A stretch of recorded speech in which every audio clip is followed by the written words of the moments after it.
माननीय प्रधानमंत्री श्री नरेंद्र मोदी जी।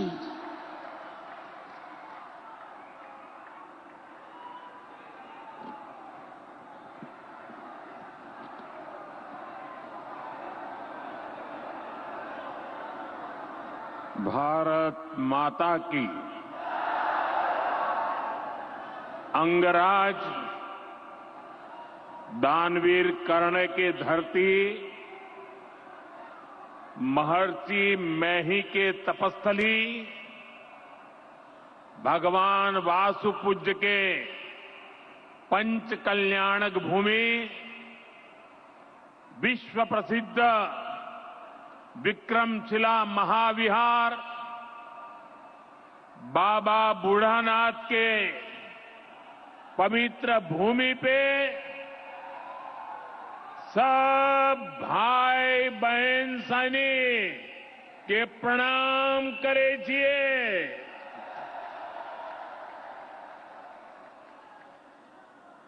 मंच पर विराजमान राज्यपाल श्रीमान आरिफ मोहम्मद खान जी, बिहार के लोकप्रिय एवं बिहार के विकास के लिए समर्पित हमारे लाडले मुख्यमंत्री नीतीश कुमार जी,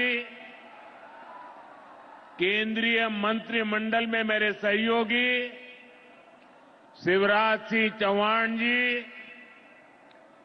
जीतन राम मांझी जी, ललन सिंह जी, गिरिराज सिंह जी, चिराग पासवान जी, राज्य मंत्री श्रीमान रामनाथ ठाकुर जी, बिहार सरकार के उप मुख्यमंत्री सम्राट चौधरी जी, विजय सिन्हा जी, राज्य के अन्य मंत्री एवं जनप्रतिनिधिगण, उपस्थित महानुभाव और बिहार के मेरे प्यारे भाई और बहनों,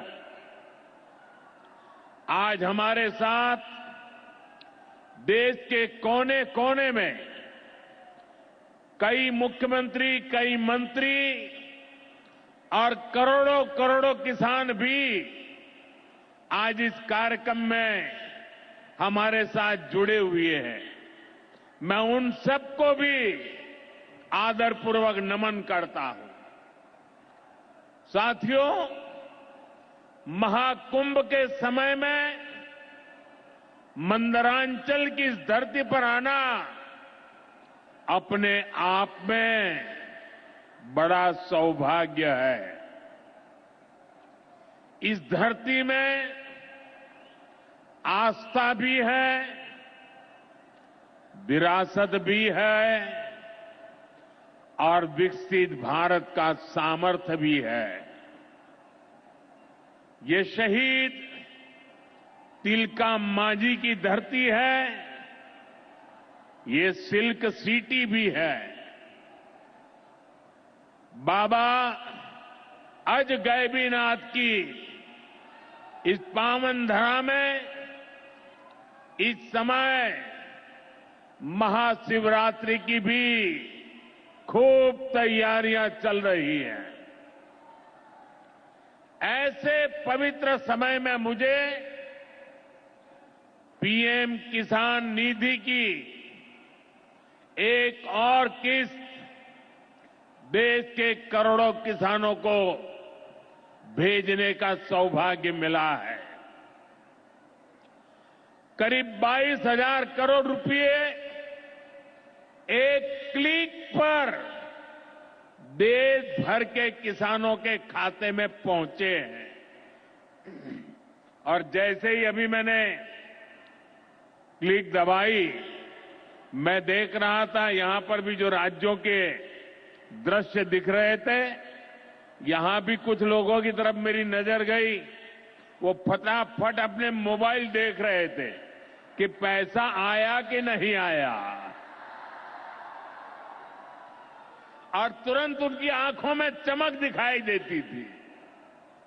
साथियों, आज जो किसान सम्मान निधि दी गई है, इसमें बिहार के भी 75 लाख से अधिक किसान परिवार है। बिहार के किसानों खाते में आज सीधे करीब 1600 करोड़ रुपए उनके खाते में पहुंच चुके हैं। मैं बिहार और देश के सभी किसान परिवारों को बहुत बहुत शुभकामनाएं देता हूं, बधाई देता हूं। साथियों, मैंने लाल किले से कहा है कि विकसित भारत के 4 मजबूत स्तंभ है। ये स्तंभ है गरीब, हमारे अन्नदाता किसान, हमारे नौजवान, हमारे युवा और हमारे देश की नारी शक्ति। एनडीए सरकार चाहे केंद्र में हो या फिर यहां नीतीश जी के नेतृत्व में चल रही सरकार हो, किसान कल्याण हमारी प्राथमिकता में है। बीते दशक में हमने किसानों की हर समस्या के समाधान के लिए पूरी शक्ति से काम किया है। किसान को खेती के लिए अच्छे बीज चाहिए, पर्याप्त और सस्ती खाद चाहिए, किसानों को सिंचाई की सुविधा चाहिए, पशुओं का बीमारी से बचाव चाहिए और आपदा के समय नुकसान से सुरक्षा चाहिए। पहले इन सभी पहलुओं को लेकर किसान संकट से घिरा रहता था। जो लोग पशुओं का चारा खा सकते हैं, वो इन स्थितियों को कभी भी नहीं बदल सकते। एनडीए सरकार ने इस स्थिति को बदला है। बीते वर्षों में हमने सैकड़ों आधुनिक किस्म के बीज किसानों को दिए। पहले यूरिया के लिए किसान लाठी खाता था और यूरिया की कालाबाजारी होती थी। आज देखिए, किसानों को पर्याप्त खाद मिलती है। हमने तो कोरोना के महासंकट में भी किसानों को खाद की कमी नहीं होने दी। आप कल्पना कर सकते हैं कि अगर एनडीए सरकार न होती, क्या होता? साथियों, अगर एनडीए सरकार न होती तो आज भी हमारे किसान भाई बहनों को खाद के लिए लाठियां खानी पड़ती। आज भी बरौनी खाद कारखाना बंद पड़ा होता। दुनिया के अनेक देशों में खाद की बोरी जो 3,000 रुपये की मिल रही है, वो आज हम किसानों को 300 रुपये से भी कम में देते हैं। एनडीए सरकार न होती तो यूरिया की एक बोरी भी आपको 3,000 रुपये की मिलती। हमारी सरकार किसानों के बारे में सोचती है, उनकी भलाई के लिए काम करती है। इसलिए यूरिया और डीएपी का जो पैसा किसानों को खर्च करना था, वो केंद्र सरकार खुद खर्च कर रही है। बीते 10 साल में करीब 12 लाख करोड़ रुपए जो खाद खरीदने के लिए आपके जेब से जाने थे, वो बच गए। वो केंद्र सरकार ने बजट में से दिए हैं। यानी इतना सारा पैसा, 12 लाख करोड़ रुपया देश के करोड़ों किसानों की जेब में बचा है। साथियों, एनडीए सरकार न होती तो आपको पीएम किसान सम्मान निधि ये भी नहीं मिलती। इस योजना को शुरू हुए अभी करीब 6 साल हुए हैं।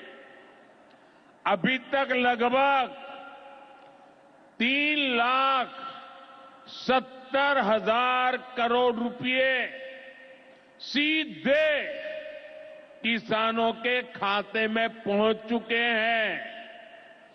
बीच में कोई बिचौलिया नहीं, कोई कटकी कंपनी नहीं। 1 रुपया दिल्ली से निकले 100 पैसा सीधा पहुंचता है। ये आप जैसे छोटे किसान हैं, जिनको पहले सरकार की योजनाओं का पूरा लाभ नहीं मिल पाता था। छोटे किसानों का हक भी बिचौलिए हड़प कर लेते थे। लेकिन ये मोदी है, ये नीतीश जी है, जो किसानों के हक का किसी को नहीं खाने देंगे। जब ये कांग्रेस वाले, जंगल राज वाले सरकार में थे, तो इन लोगों ने खेती का कुल जितना बजट रखा था, उससे कई गुना ज्यादा पैसा तो हम सीधे आप किसानों के बैंक खातों में भेज चुके हैं। ये काम कोई भ्रष्टाचारी नहीं कर सकता है। ये काम वही सरकार कर सकती है जो किसान कल्याण के लिए समर्पित है।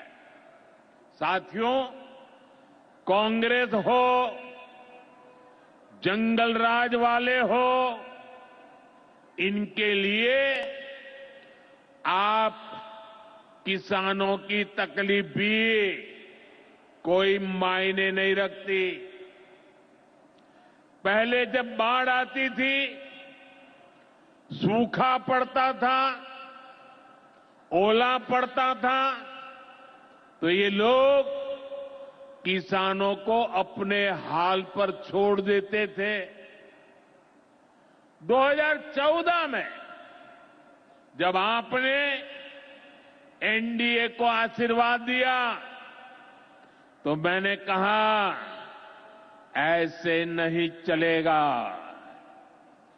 एनडीए सरकार ने पीएम फसल बीमा योजना बनाई। इस योजना के तहत 2.25 लाख करोड़ रुपए का क्लेम किसानों को आपदा के समय मिल चुका है। साथियों, जो भूमिहीन है, जो छोटे किसान है, उनकी आय को बढ़ाने में एनडीए सरकार पशुपालन को बढ़ावा दे रही है।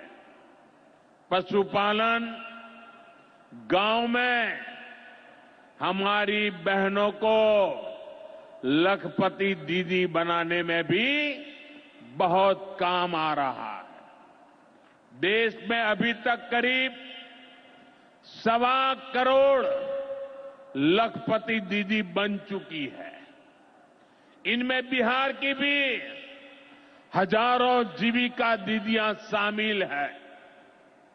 बीते दशक में भारत में दूध उत्पादन 14 करोड़ टन से बढ़कर, ये याद रखिए, 10 साल में 14 करोड़ टन दूध उत्पादन से बढ़कर के 24 करोड़ टन दूध उत्पादन हो रहा है। यानी भारत ने दुनिया के नंबर 1 दूध उत्पादक के रूप में अपनी भूमिका को और सशक्त किया है। इसमें बिहार की भी बहुत बड़ी भागीदारी है। आज बिहार में सहकारी दूध संघ प्रतिदिन 30 लाख लीटर दूध खरीदता है। इसके कारण हर साल 3,000 करोड़ रुपए से अधिक बिहार के पशुपालकों, हमारी माताओं बहनों के खाते में पहुंच रहे हैं।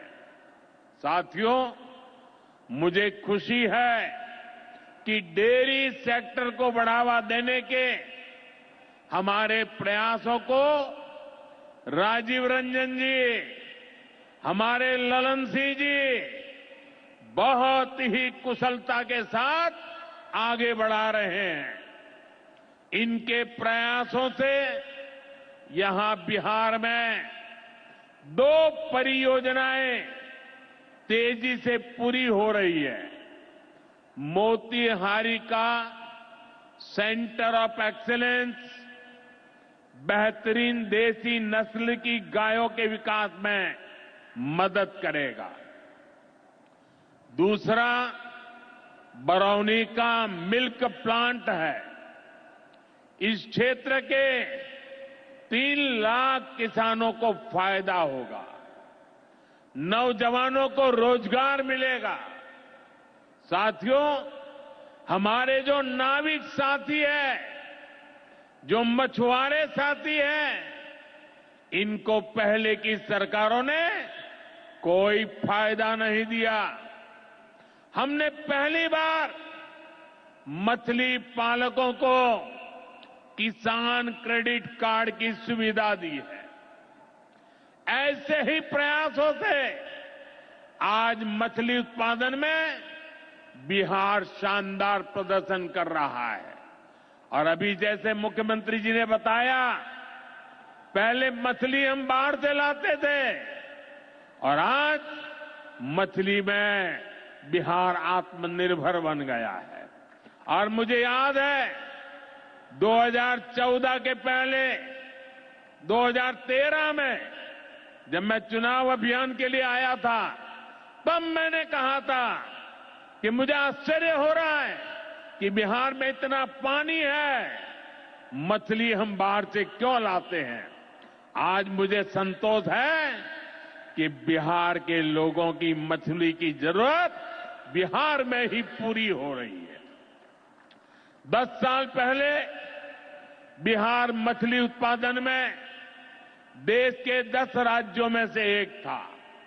आज बिहार देश के टॉप 5 बड़े मछली उत्पादक राज्यों में से एक बन चुका है। फिशरीज सेक्टर पर हमारे फोकस का बहुत बड़ा फायदा हमारे छोटे किसानों को हुआ है, मछुआरे साथियों को हुआ है। भागलपुर की पहचान तो गंगा जी में रहने वाली डॉल्फिन से भी होती रही है। ये नमामि गंगे अभियान की भी बहुत बड़ी सफलता है। साथियों, बीते वर्षों में सरकार के प्रयासों से भारत का कृषि निर्यात बहुत अधिक बढ़ा है। इससे किसानों को उनकी उपज की ज्यादा कीमत मिलने लगी है।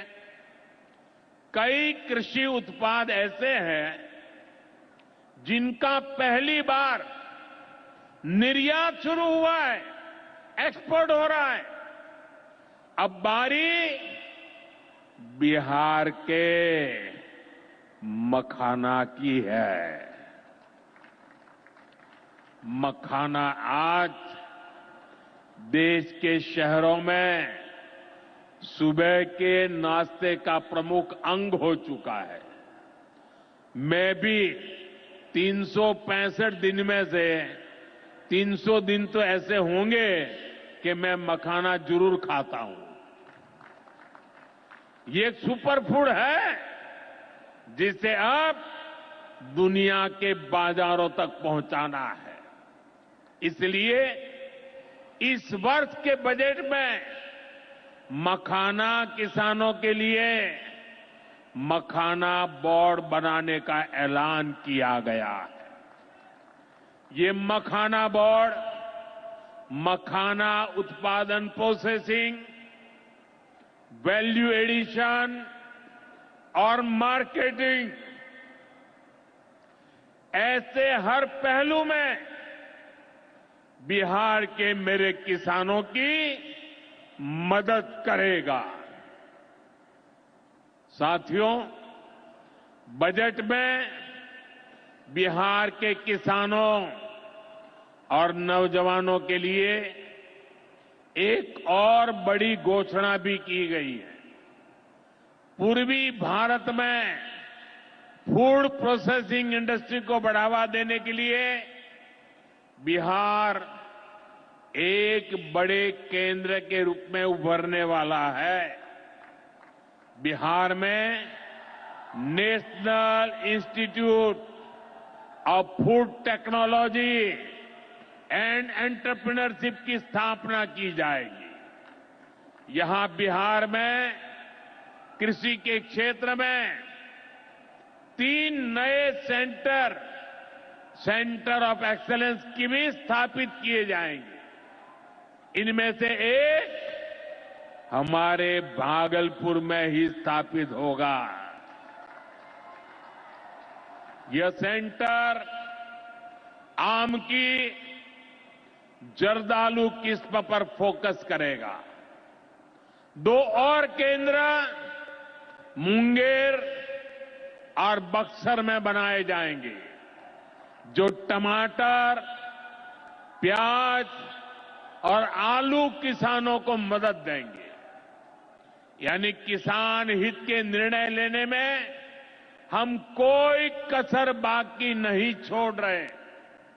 साथियों, आज भारत कपड़े का भी बहुत बड़ा निर्यातक बन रहा है। देश में कपड़ा उद्योग को बल देने के लिए अनेक कदम उठाए जा रहे हैं।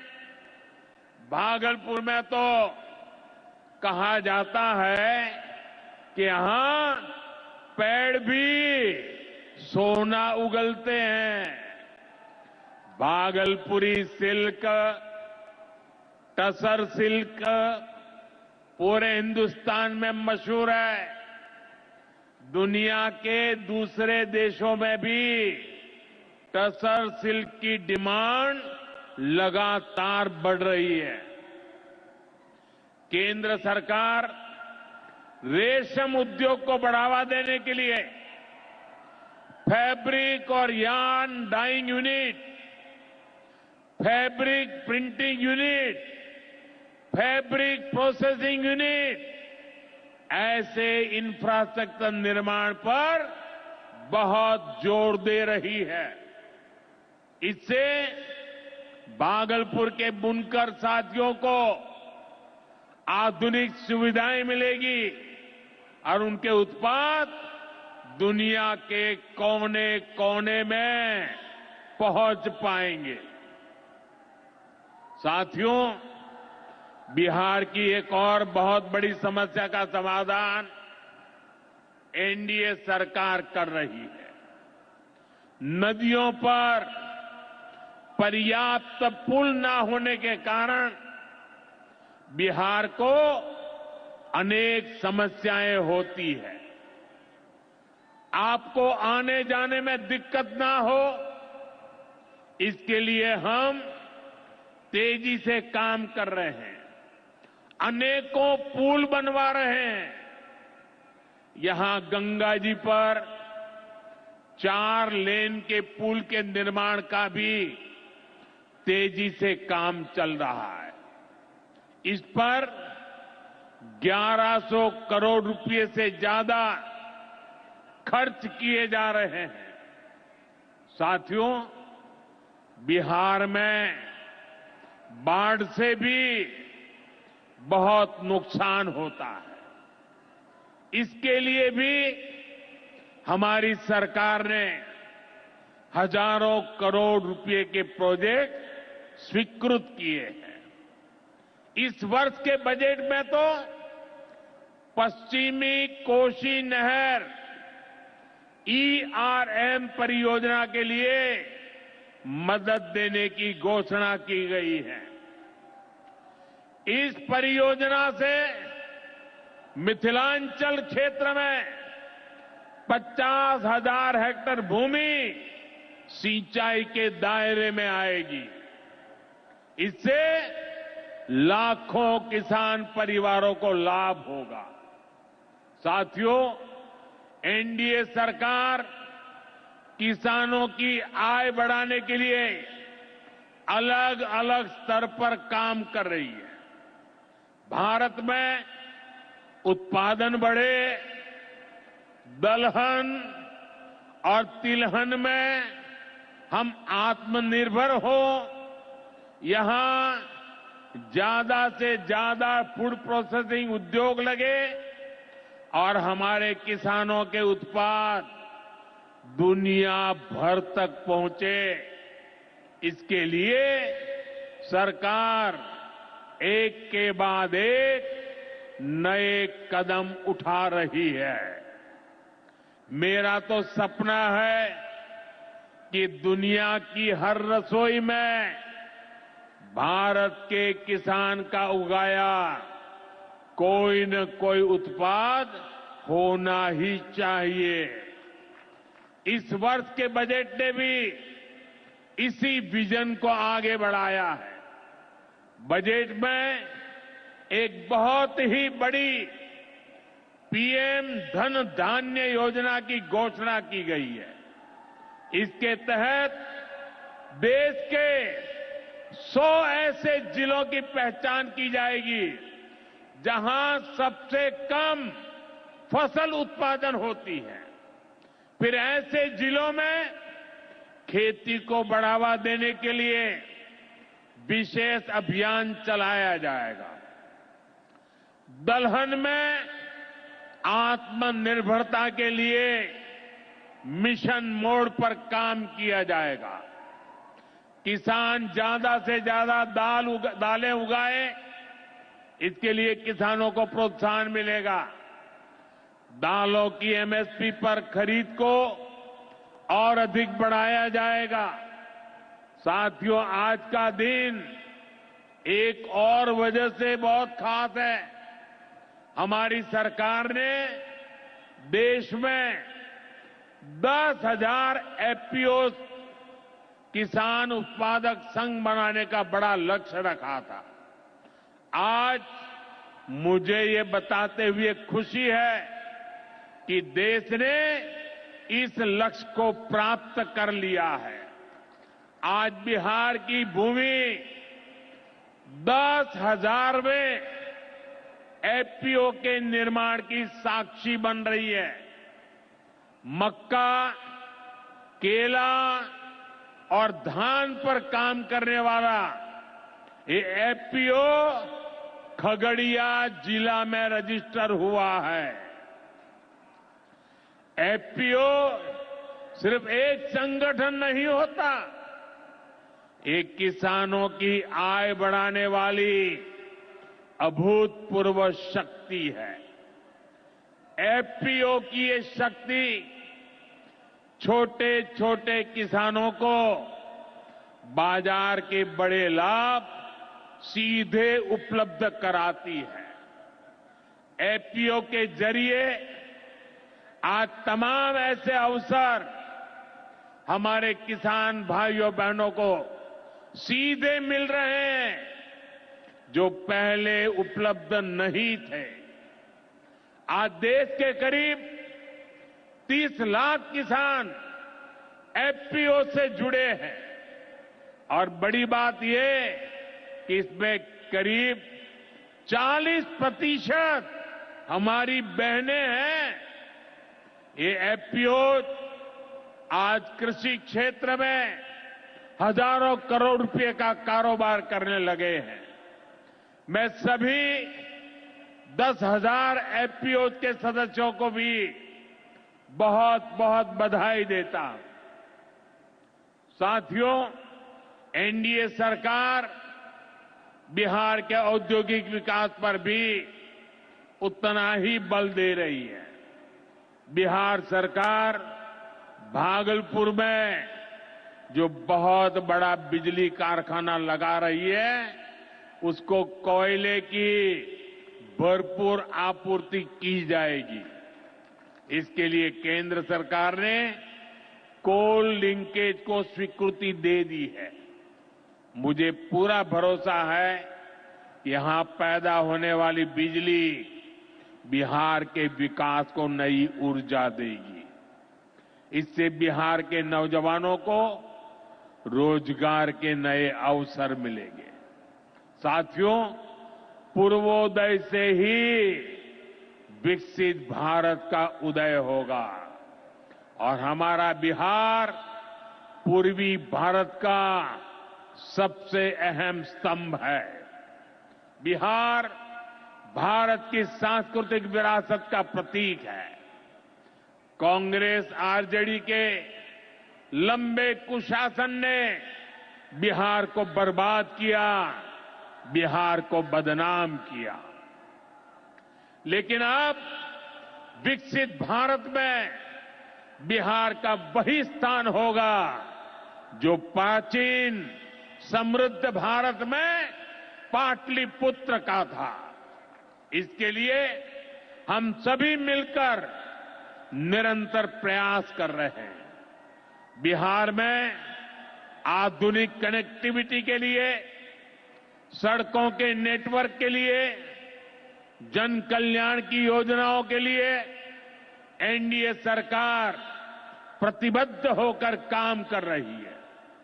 मुंगेर से भागलपुर होते हुए मिर्जा चौकी तक करीब 5,000 करोड़ रुपए की लागत से नया हाईवे भी बनाने का काम शुरू हो रहा है।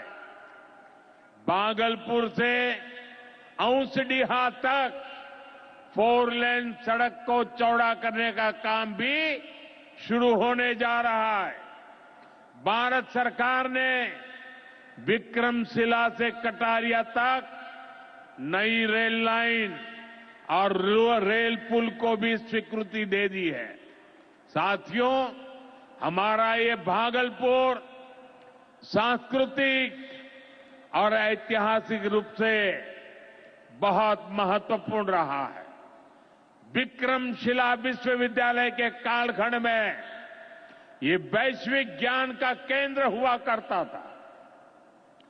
हम नालंदा विश्वविद्यालय के प्राचीन गौरव को आधुनिक भारत से जोड़ने का काम शुरू कर चुके हैं।